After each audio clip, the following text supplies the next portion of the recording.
And hope you had a wonderful Christmas or Hanukkah or whatever your holiday may be. I hope it was a fine time. We had a wonderful time. 19 family members over on Christmas. It's just amazing. Anyhow, today I want to, or at least in the starting point here, I want to get into some of the issues that we understand and misunderstand about taxes, money, wealth, and how the very, very morbidly rich in the United States have seized not only virtually complete economic power in this country, but also virtually complete economic power. They're damn close. And they're doing absolutely everything they can to nail it down so that they never lose it. And all over the country, you've got, individual Democrats running for office to pry those nailed down boards back up. But anyhow, some concepts. The first is a concept of money. And this is actually a brilliant piece. Conrad Shaw, he's a writer, an actor, filmmaker, lapsed engineer is how he describes himself, wrote this piece for Medium.com titled Money Isn't Money.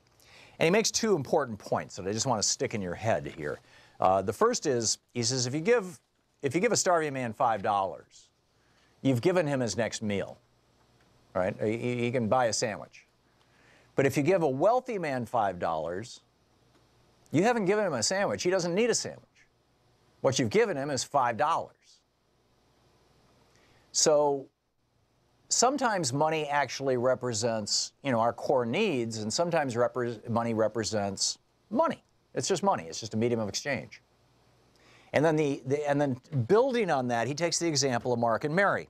Mark and Mary live in the same neighborhood in the same town, so all the economic and socioeconomic and whatnot factors are the cost of living and everything. It's all the same.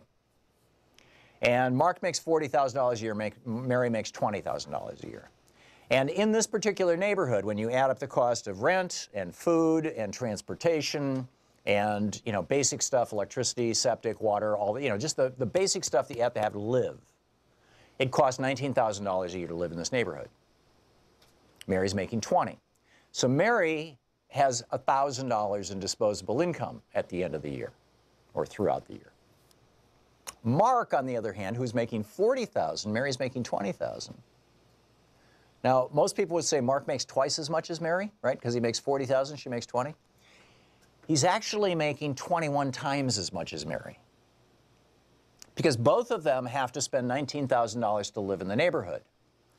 After that money is spent, and that's not really money, that is cost of living, right? After the basic core costs are covered, Mary has $1,000 left over. Mark has $21,000 left over. So there's a huge difference between the two. And as Conrad Shaw writes, this is why increasing wealth and income inequality are so insidious, and it's why the wealthy should pay a larger share of taxes. So you got that. Put that in your head. Secondly, Eve Smith wrote a brilliant piece over the last week over at nakedcapitalism.com.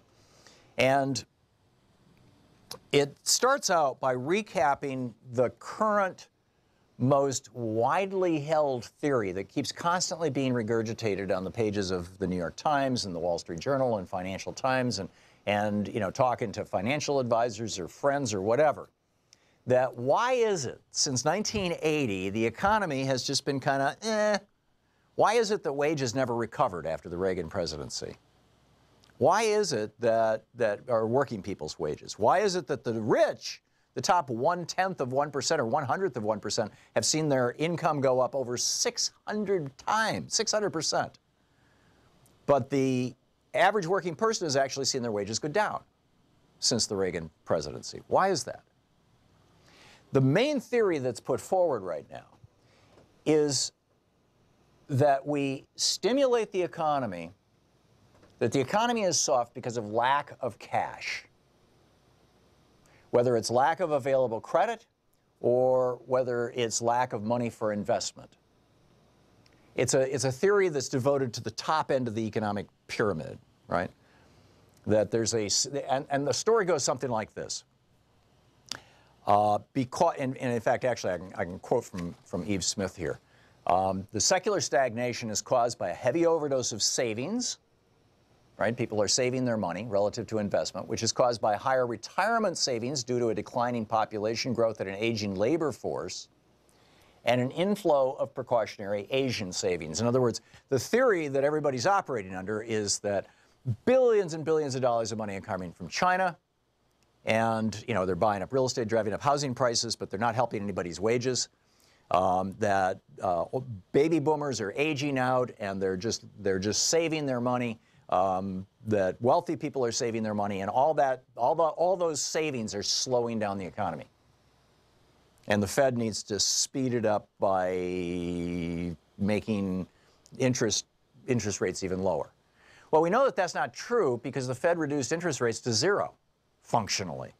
Some countries, in Switzerland, they actually made them negative. You actually had to pay banks to take your money. And they would loan you money for free, functionally. Didn't make any difference. And as Eve Smith points out in his piece over at Naked Capitalism titled Debunking Mainstream Economists on Secular Stagnation and the Loanable Funds Fallacy, Eve Smith points out that what really drives economies, and we've known this since Adam Smith, but somehow we've forgotten this since Reagan, since we got indoctrinated with this mindless, trickle-down theory. But what drives economies is something called aggregate demand, which is wages in people's pockets. In the pockets of people, remember my Mark and Mary example? In the wages in the pockets of people who spend virtually all their money. So if we really want to stimulate the economy, what we need to do is do the things that cause wages to go up, which means empower unions. Well, what's Donald Trump done? One of the first things Donald Trump done is take a meat axe to unions. This from Dave Jamieson in the Huffington Post. In less than a year, Trump has stripped back workers' ability to unionize. His revamped labor board issued a slew of new policies at the end of 2017 that will make collective bargaining harder.